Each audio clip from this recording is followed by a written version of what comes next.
Hey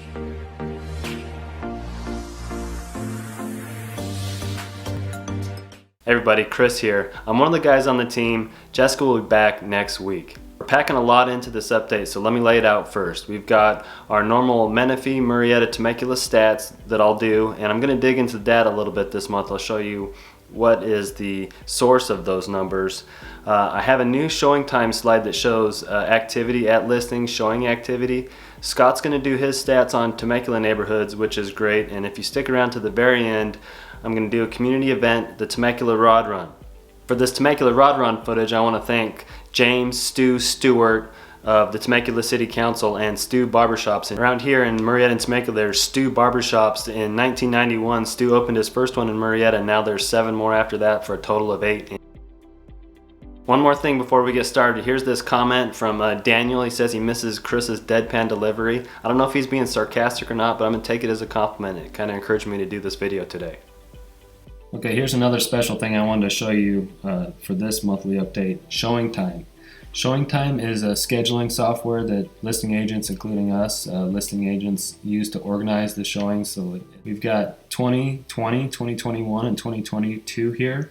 So let's start here in May, June to the end of the year in 2020. That's right after the lockdown, the pandemic. And a lot of people probably know and remember this was where it started to get crazy in real estate.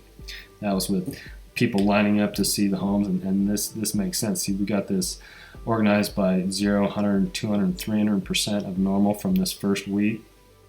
So here in May and June, it just started to get crazy. And this was a really tough time to just schedule showings to get into places, and that's not even including writing offers.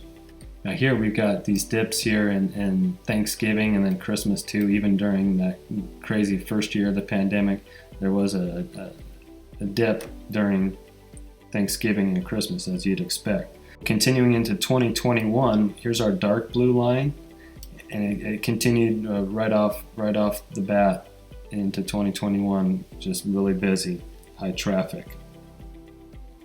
Then last year in 2021, it felt like things were kind of getting back to normal for a little bit at the end of the summer and into the fall. Schools were reopened and everything, and it did feel like it was more normal and even slower. It was much slower by comparison to the crazy time the year before. Finally, now we're at 2022. We're in the orange line. Here's January and February. It was basically normal. It even felt a little bit hot again for a few weeks and months there for me and Jessica.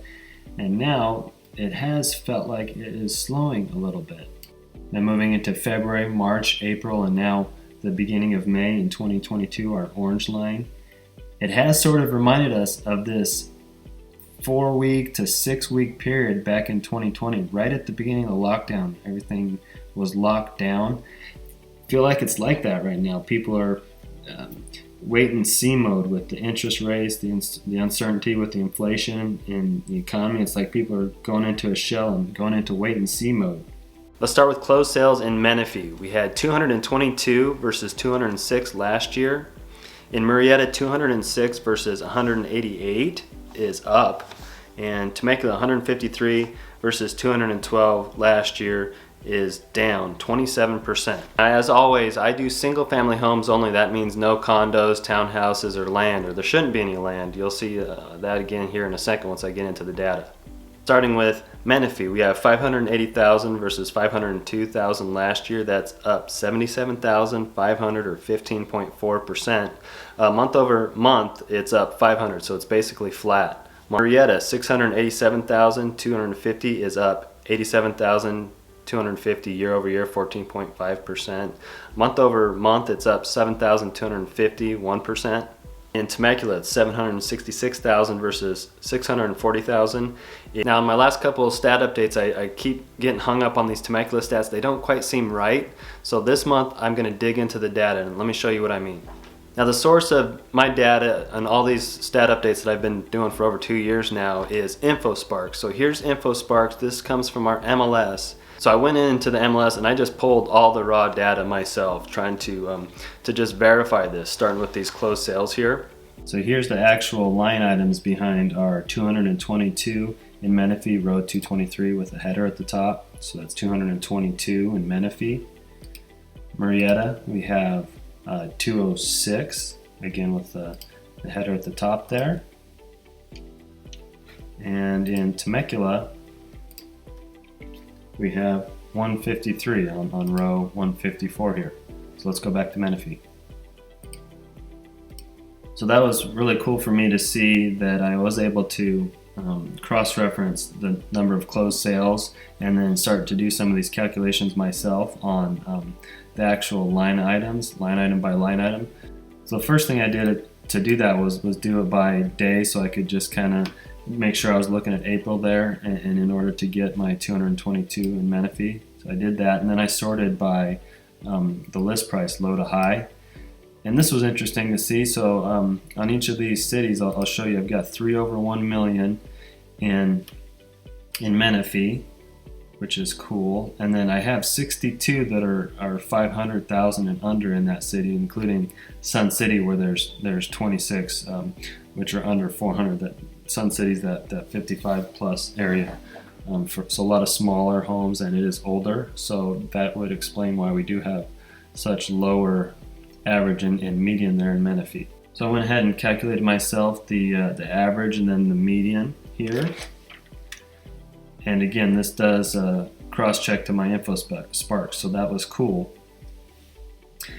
Another thing that a few commenters over the months and years now have asked for, they want to know, okay, that's cool to see what a median is. Now, what does that mean exactly? So I went ahead and just went right up there into my raw data around row 111 and row 112 to look at what are these homes. Now there's a lot of strict rules on showing other people's listings and everything, so what I did is I hid the actual address, but I'm showing you a street name. We felt like a street name should be fair. It's anonymous enough, and I'll kind of explain a couple of these. I'll do 3 for each of these cities on median. So what is a median getting me in each of these cities? I thought that this first line here, Barrel Street, was a good example in Menifee. It's a 4-bedroom, 2.5 bath, 2,469, so 2,500. It's a good example of a 2004, a nice typical age, a nice medium size, and that's 579,000. I was interested to see the next line, just at that 580, that basically 580 same median sales point. That happened to be a new construction by KB, a little bit smaller, 2,200 new construction by KB, which is a lower price point new construction, and that happened to be right there at the median. And then another example was a smaller one, 1882, 3-bedroom, 2.5 bath. It looked like it's an older area with lower taxes, but a nice area in Menifee. So that was the 580, another example. Flipping over to Murrieta now. If you recall in my intro, I always say no condos, land, in my data, but here's an agent that did a $2 million transaction, and she's got it at single family here. So that's incorrect. I've got a $2 million big piece of land in the middle of Murrieta on the west side on Ivy Street. So MLS, in their defense, they can't go through and scrub everybody's data on something like, okay, that's not a single family home, that's land, but there's a lot of things like that in the data, but we just have to use it and take it for what it's worth. The other $1 million plus is what we kind of expect, a lot of La Cresta out there. There's our Avenue to La Cresta. We've got some Bear Creek in there. So 17 over 1 million and only 6 at 500,000 and under. And so 206 is our closed sale line items. So let's walk through some examples again. Right in the middle of our data, right in the median, rows 102, 3, and 4. Interesting what we have here. We've got 685,000 is our median. So our data points is this one here on Quail Run. Again, I'm not showing the exact address. I'm just talking about streets. We've got a 4-bedroom, 2-bath, a little bit smaller, 2,129. That's in Spencer's Crossing. This one happens to have a pool, so that was pretty cool. 683,000 Spencer's Crossing for a small one. was getting you a pool. This is a nice middle example, median example. That's Mapleton in North Murrieta.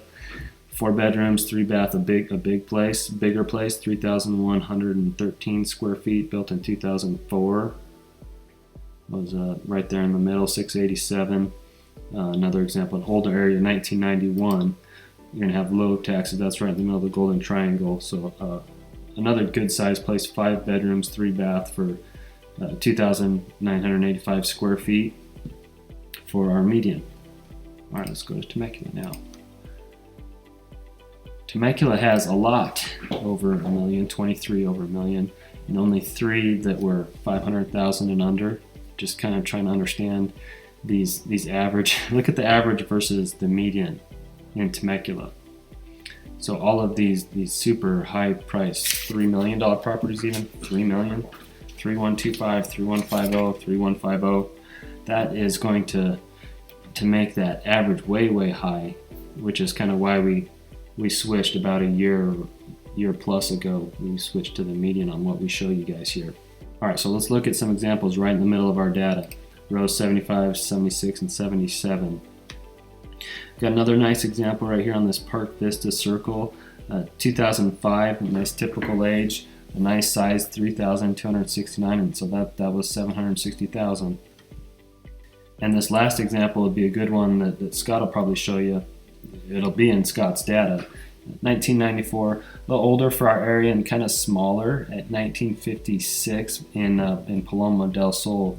Some of you may notice that I went Menifee, Murrieta, Temecula this month. That basically goes from low, medium to high. I don't know why I didn't do it low, medium to high in the past, mostly because I wanted to start with Murrieta. Our channel's moving to Murrieta, but we work in all 3 of these cities for sure. Median days on market, starting with Menifee. April, 7 versus 6 last year. Murrieta, 7 versus 5, and the same in Temecula, 7 versus 5. Now all 3 cities were 777. I like that. We sometimes like to talk about our gaming days, me and Jessica. So 777, that's a cool number. Again in Temecula at 7 versus 5, that's up 2 days over the prior year, which is something, but not a whole lot. Finally, number of listings starting with Menifee. In April we had 229 versus 212, that's up 17 or 8% over the prior year. Listings in Murrieta is 255 versus 237 last year, that's up 7.6%. And I want to point out that's the first time that Murrieta has been up year over year in number of listings, so that's something to keep an eye on. That's an interesting and good sign. And last, Temecula, 203 versus 206 last year, which is down 3, but basically flat. Temecula is also approaching the prior year, and it would be the first time that they were over prior year if that happens in next month's stats. Finishing with Temecula number of listings is a good segue into Scott, and let's have him do his stats now. Hey everyone, Scott here with the Genung team, and I'm back with this month's Temecula market update. I decided to change it up a bit this month based on some viewer feedback we got actually, so thank you for those comments. We're going to be looking at more than just price over asking. We're going to be looking at the average overall price in each of these communities based on size. So there will be different categories with homes grouped into those categories based on size, and any groups that had 3 or more homes, there will also be a median home price in addition to the average home price. In the comments down below, let us know what you think about these stats because it really does help us immensely to make sure we're giving you the information that you want to see. So any figures that you're curious about or stats that are on your mind, let us know. We're going to try and include them in these reports month over month. And of course, as we continue to look at these stats from month to month, we'll start to see market trends, and I'll be reporting on all of those as well as the months go on. Today I'll be covering 11 neighborhoods in Temecula, so let's jump into it. We'll kick it off in South Temecula first, with the next 4 neighborhoods all being located south of Temecula Parkway. Up first is Morgan Hill, where 5 homes sold last month, with 4 going over asking price. The spread in the size of homes was significant, ranging from the low 2,000s to above 4,000 square feet. And because of that gap from the smallest to the largest homes, you'll notice that none of the sample sizes were large enough to provide a median price. And you'll see that as we look at most of the other neighborhoods as well. As expected, you can see an upward trend in the prices as the size of the homes increased, with an average price of $825,000 on the smallest homes, and one property over 4,000 square feet going for $1.185 million. Next, we have Vail Ranch. You'll notice a group of smaller homes in this community compared to Morgan Hill, ranging from 1,000 to 1,500 square feet.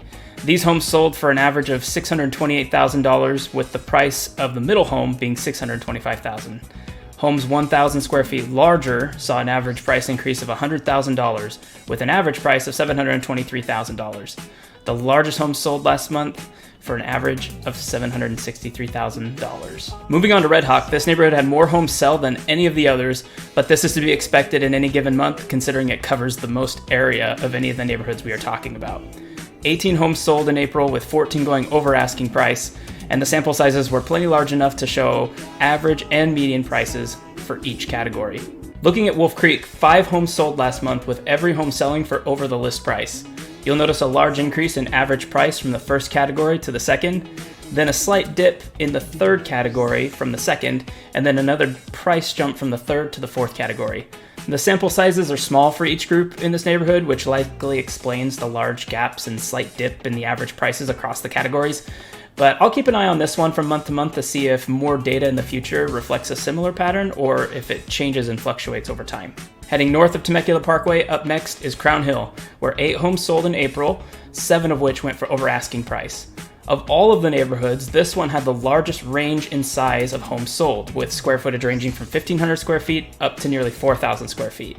Like Wolf Creek, the sample sizes for each group are small, so future months and more data will dictate whether or not this pattern for the average price increases, dips, or fluctuates from month to month. We'll be keeping an eye on it. Moving on to Paseo del Sol, 8 homes sold here, with 6 going for over asking price.